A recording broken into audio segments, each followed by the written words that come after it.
It usually happens behind closed doors, but sometimes it's caught on camera, like in the recent case of football player Ray Rice. It's domestic violence, and it's part of a global epidemic of violence against women.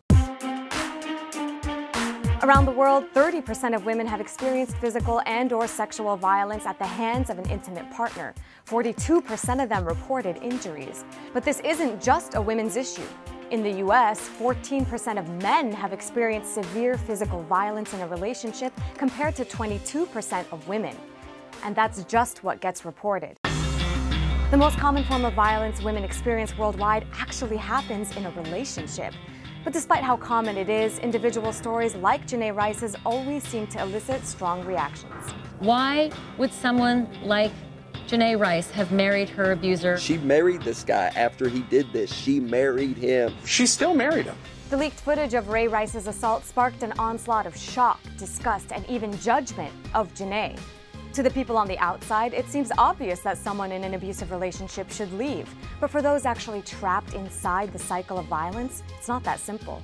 On social, victims explained why I stayed, with reasons ranging from wanting to protect their children, to not knowing how a healthy relationship actually felt, to not believing they deserved better.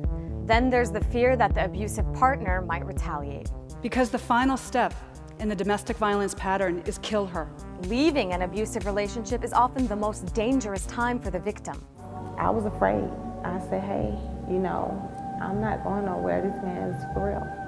But instead of asking why the victim stays, why don't we ask, why does someone abuse?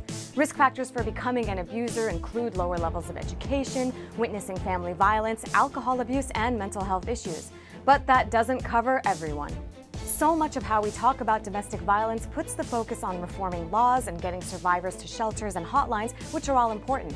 But what about prevention? How can we teach people not to abuse or to stop? Subscribe on YouTube, follow us on Twitter, and like us on Facebook.